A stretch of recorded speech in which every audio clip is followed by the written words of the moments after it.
In the vast, untamed heart of the West, the deepest canyons are not carved by rivers, but by the choices that divide the human soul. The sun had barely crested the dusty horizon over Red Creek Crossing when the thunder of hooves shattered the morning calm. Amelia Hayes, the town doctor's assistant, dropped her basket of herbs, the scent of sage lost in the rising dust.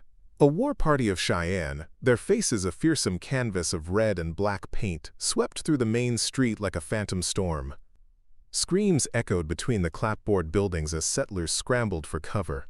The air, once still and cool, grew thick with the acrid smell of burning timber. A stray bullet whizzed past her head, embedding itself in the general store's doorframe with a dull thud. Fear, cold and sharp, seized her, but duty was a stronger master. She saw the shopkeeper, Mr. Gable, fall near his storefront, clutching his leg. Ignoring the chaos, Amelia tore a strip from her petticoat and rushed to Mr. Gable's side. The world around her became a blur of motion and a symphony of terror. As she knelt to apply a makeshift tourniquet, a shadow fell over her. A magnificent bay stallion blocked her path, its rider a figure of imposing authority. He was Hintu, a young war chief, his gaze as piercing as an arrowhead.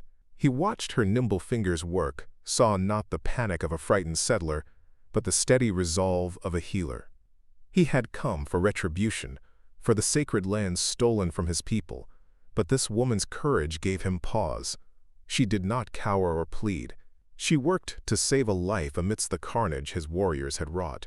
Mr. Gable groaned, his face pale. "They will kill us all," he whispered, his eyes wide with terror. Amelia looked up at the warrior, her own fear a cold knot in her stomach. "Please," she said, her voice steady despite the tremor in her hands. "He is just a shopkeeper." Hinto's dark eyes held hers. He understood her words, though he rarely let settlers know the extent of his English.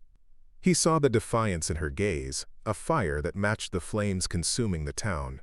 She was not a prize of war, she was a symbol of a world that took without asking, yet possessed a strange, resilient spirit. A plan, bold and dangerous, formed in his mind. He needed leverage, not just another victim. Without a word, Hinto leaned down from his saddle. His arm, strong as oak, encircled her waist. Amelia cried out in surprise as he lifted her effortlessly, seating her before him on the powerful stallion. She felt the warmth of his chest against her back, the steady beat of his heart, a stark contrast to the chaos around them. "What are you doing?" "Let me go," she demanded, struggling against his iron grip. But it was useless. He spurred the horse onward, galloping through the smoke and confusion. As Red Creek Crossing burned behind them, Amelia Hayes was carried away from everything she had ever known, her fate now tied to the silent warrior who held her captive. Her world had been torn apart, and a new, terrifying one was just beginning. The endless prairie stretched before them, a sea of grass under a vast, unforgiving sky. The ride was grueling, a blur of sun and wind that left Amelia exhausted and sore. After what felt like an eternity, the Cheyenne camp emerged from the landscape, a circle of buffalo hide lodges painted with symbols of hunts and spirits. The air smelled of wood smoke and roasting meat. As Hinto dismounted and helped her down, a hush fell over the camp. Women paused their work, their dark eyes filled with a mixture of curiosity and open hostility.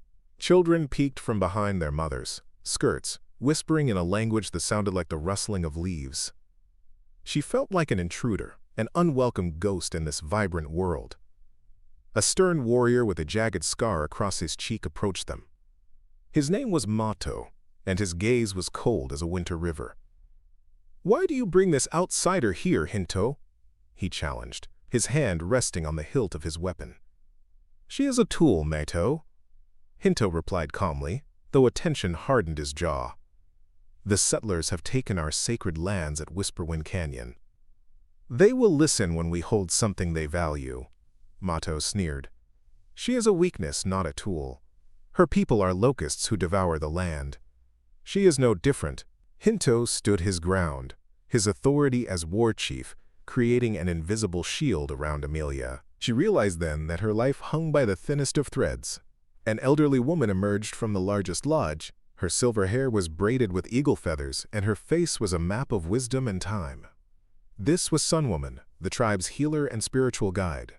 She did not speak, but her eyes, deep and knowing, studied Amelia with an intensity that seemed to peel back the layers of her soul. She saw past the simple dress and the fair skin, looking for the spirit within.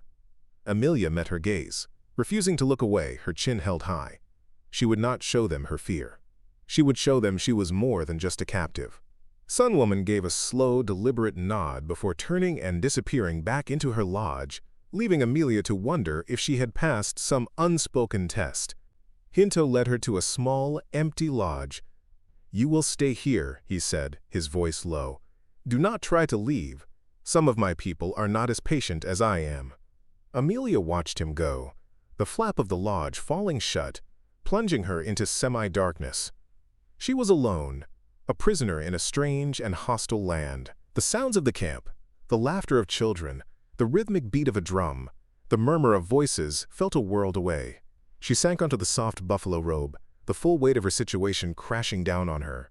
Her survival depended not only on the warrior who had captured her, but on her own ability to prove she was more than just an enemy. Weeks turned into a month. A strange sickness, brought from the settlements, began to creep through the camp. It started as a fever and a deep cough that settled in the chests of the children. Sun Woman, the tribe's healer, worked tirelessly. Her knowledge of prairie remedies was vast, and her poultices and teas brought comfort, but this disease was an unfamiliar shadow. It did not respond to the ancient cures. Panic simmered beneath the surface of camp life as more children fell ill. The future of the tribe felt fragile, threatened by an invisible enemy they did not understand. Sun Woman's face grew lined with worry. Her spirit fought, but the sickness was relentless. Amelia watched, her heart aching for the weeping mothers. She recognized the pattern of the contagion, the way it spread from one family to the next. Her medical training pointed to a single source. She observed that the sickest families all drew water from a stagnant pool where a stream had nearly dried up. With great trepidation, she approached Sun Woman's lodge. "May I speak?" she asked respectfully. "I have seen this sickness before. In my world, it often comes from unseen poison in the water." She did not offer a cure, but a clue, a piece of a puzzle from her own world, presented not as a lesson, but as a shared observation from one healer to another. Sun Woman looked at Amelia, her sharp eyes considering the strange idea. It was foreign to her spiritual understanding of illness, yet she was wise enough to recognize truth when she heard it. "The water carries life," the old woman mused. "It can also carry death." A bridge of understanding formed between them. Amelia suggested boiling the water to cleanse it, a simple act of prevention. Sun Woman then took charge of the cure. "For the fire that burns within them," she declared, her authority returning, "we will use the tea of the willow. It will cool the fever while your clean water washes the poison from their bodies." It was a union of two medicines, two worlds, working as one. The most critical patient was Mato's young son. Together, Amelia and Sun Woman worked to save him. Amelia ensured he drank only the boiled, cooled water, while Sun Woman administered the potent willow bark tea to fight the fever. For days they held their vigil. Mato watched them, his suspicions slowly replaced by a desperate hope. On the fourth morning, the boy's fever broke. He sat up and asked for food. A wave of relief washed over the camp. Mato entered the lodge and looked at the two women. His gaze fell on Amelia, and for the first time, she saw not an enemy, but a man indebted. She had earned her place not by being superior, but by being a respectful and knowledgeable partner. News of the raid and the capture of a woman from Red Creek Crossing traveled fast, carried by frightened prospectors and opportunistic traders. It soon reached the ears of Bartholomew Corrigan, a man whose ambition was as vast as the territory he sought to control. He owned the land company that had begun surveying Whisperwind Canyon, the very land the Cheyenne held sacred. The raid was not a disaster to him, it was an opportunity. It was the perfect excuse to rally support and demand the government take action to remove the tribe permanently. He saw profit in their displacement, a fortune to be built on their ancestral home. Corrigan rode into Red Creek Crossing with a theatrical display of concern. He gathered the townsfolk in the half-rebuilt saloon, his voice booming with false sympathy and righteous anger. "These heathens have taken one of our own," he declared, his fist pounding the bar. "They are a menace to progress, a threat to our very lives. We must demand justice." He promised to fund a company of mercenaries to track down the Cheyenne and rescue the captive. His words were poison, skillfully turning the settlers' fear into a burning hatred. He was not a savior. He was an architect of conflict, and Amelia was his unwitting pawn. Sheriff Marshal Croft, a weary veteran of the territories and Amelia's uncle, found himself in an impossible position. He was a man of the law, but the law was a flimsy thing in the face of Corrigan's wealth and influence. He knew Corrigan was a vulture, circling a conflict he had helped create. Yet public opinion was a tidal wave, and Corrigan was riding its crest. The pressure to form a posse and ride out against the Cheyenne was immense. His duty to the town clashed with his deep-seated distrust of Corrigan and his desperate worry for his niece. He was trapped between his badge and his blood. Corrigan's mercenaries were a rough collection of hired guns and desperate men, drawn by the promise of easy money. They were led by a cold-eyed man named Decker, who cared little for justice and much for the weight of gold. "Find the camp," Corrigan instructed him in private. "Bring the girl back if you can, but your main target is their war chief, Hinto. I want him gone, and I want it to look like a righteous rescue, not a massacre. The army will do the rest once we give them a reason." The plan was set in motion. A storm was gathering on the prairie, a man-made tempest of greed and violence, with Amelia and Hinto directly in its path. In the Cheyenne camp, the passing weeks wove a strange and delicate thread between Amelia and Hinto. The fear that had once defined their interactions slowly gave way to a quiet understanding.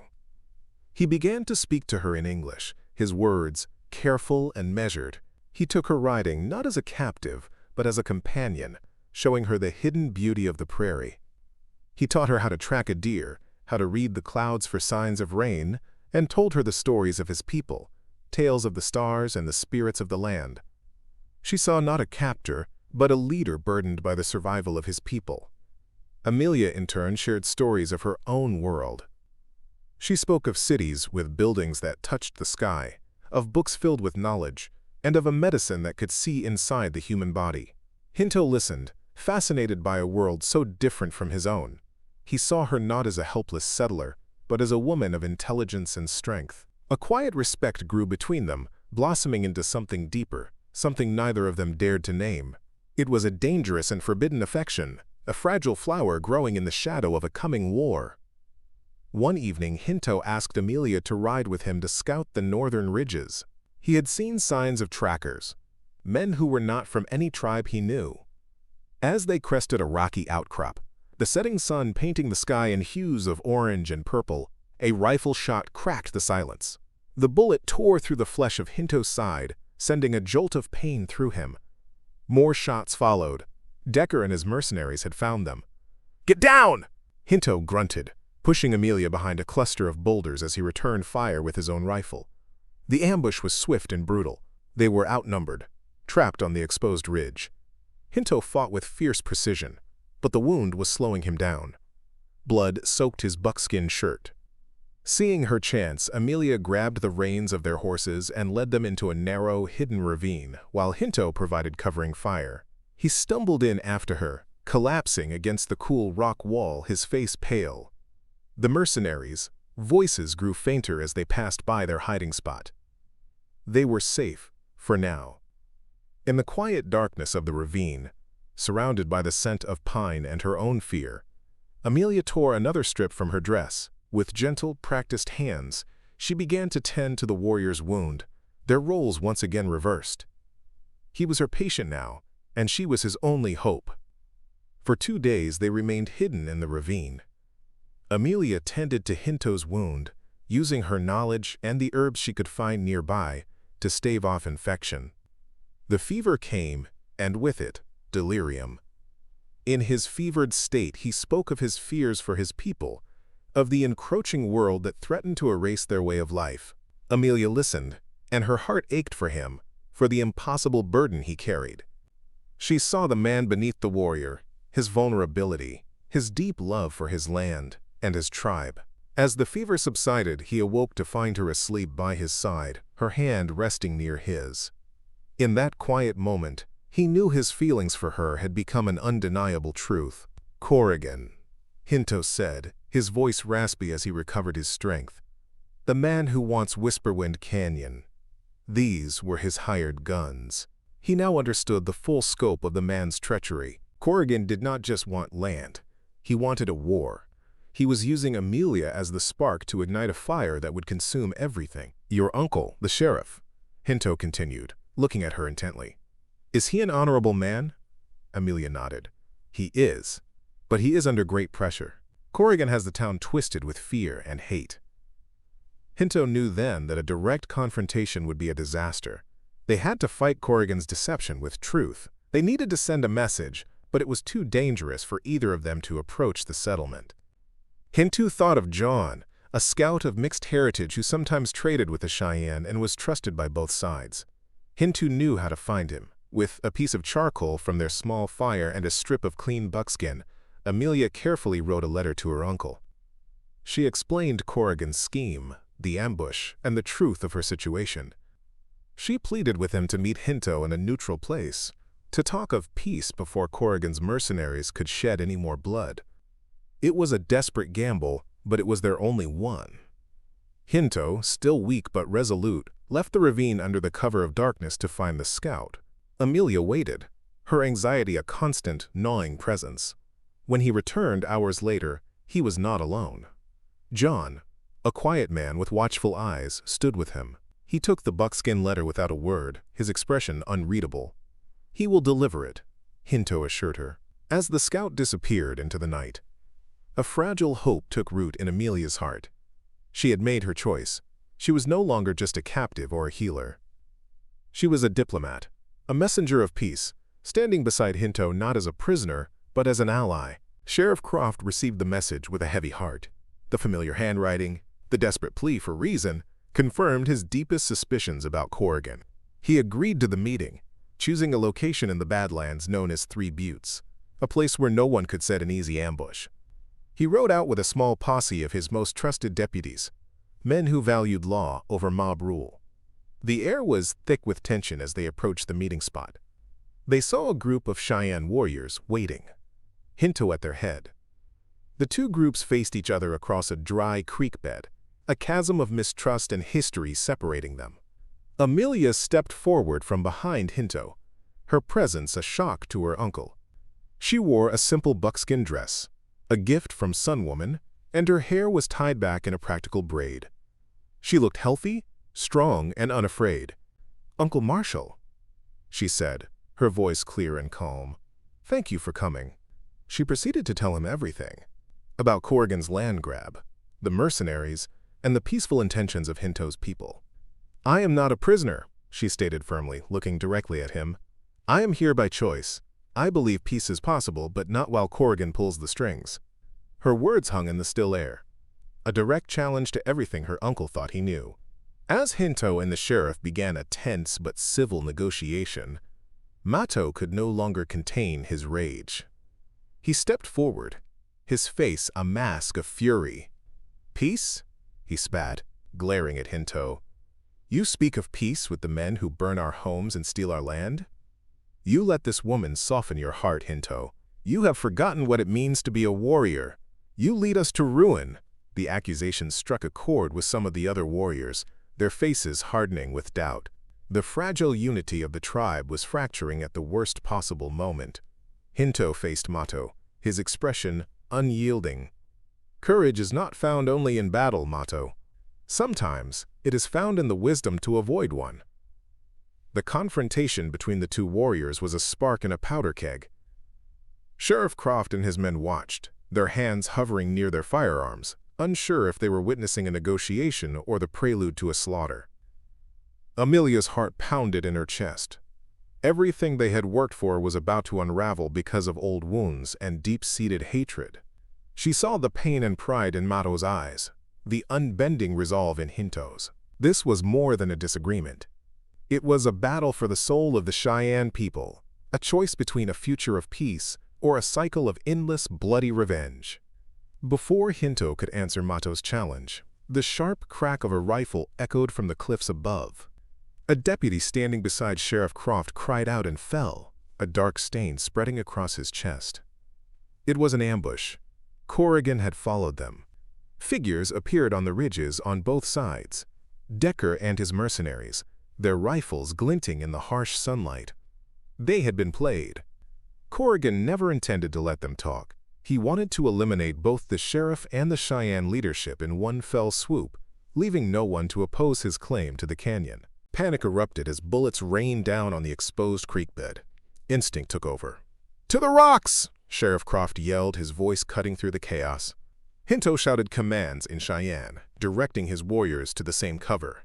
In an instant, the deep divide between the two groups vanished, replaced by the primal need for survival. The sheriff's deputies and the Cheyenne warriors dove behind the same boulders, their animosity forgotten as they faced a common enemy, the air filled with the roar of gunfire and the whistle of ricocheting bullets. Former foes now fought side by side, a desperate, impromptu alliance forged in the crucible of battle. Amelia, caught in the crossfire, was pulled to safety behind a large rock by Hinto. "Stay down!" he commanded, his face grim as he reloaded his rifle. She watched in horror as men from both sides fell. The battle was a chaotic, brutal affair. She saw her uncle, Marshal Croft, directing his men with calm efficiency, his years of experience evident in every command. She saw Hinto moving with a warrior's grace, his shots precise and deadly, his focus entirely on protecting his people and their new, unexpected allies.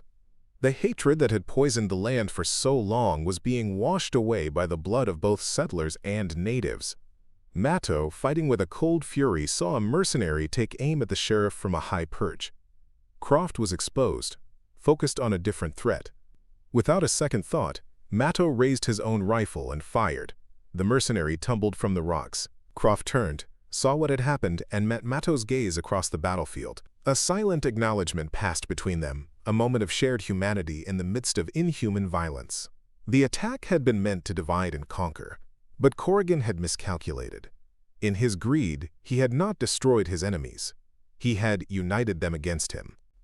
As the battle raged, Amelia refused to remain a helpless observer. She crawled from boulder to boulder, tearing her dress into bandages, becoming a beacon of calm in the storm. She reached a wounded deputy, applying pressure to a bleeding leg wound. Then she moved to a young Cheyenne warrior, his arm shattered by a bullet. She worked with a desperate focus, her medical skills the only weapon she possessed. There were no sides in her makeshift infirmary, only wounded men in need of care. Her courage did not go unnoticed. The fighting men, both settler and Cheyenne, saw her moving through the danger and found their own resolve strengthened. The tide of the battle began to turn. The combined knowledge of the terrain from the Cheyenne and the disciplined fire of the sheriff's men proved to be a formidable force. They began to push Decker's mercenaries back, forcing them from their high ground. During a lull in the fighting, Sheriff Croft made his way to where Mato was crouched. "You saved my life," the sheriff said, his voice rough with emotion. Mato simply nodded. "He was a snake in the rocks. We both hunt snakes." In that moment, the years of animosity between them crumbled, replaced by the respect one fighting man has for another. Hinto knew the battle would not be won until the head of the snake was cut off. He saw Corrigan on a distant ridge, directing his men, staying clear of the real fighting. With a silent signal to Mato and the sheriff, Hinto began to move, using the rocks and shadows as cover, circling around to flank their true enemy. The final confrontation had to be with Corrigan himself. It was a perilous path, with mercenaries still firing from hidden positions. But Hinto moved with a speed and certainty that seemed almost supernatural. He was not just fighting for land anymore. He was fighting for a future, for peace, for Amelia. The final showdown took place on a windswept mesa. Corrigan, realizing his plan had failed, tried to flee, but Hinto intercepted him. "Your war is over, Corrigan," Hinto said, his rifle steady. Corrigan, his face contorted with rage and fear, drew his own firearm. "This land is mine, you savage!" he screamed, firing wildly. Hinto did not flinch. His return shot was not wild. It was precise. Corrigan fell to the dusty ground, his reign of greed and violence ending with a single, decisive act.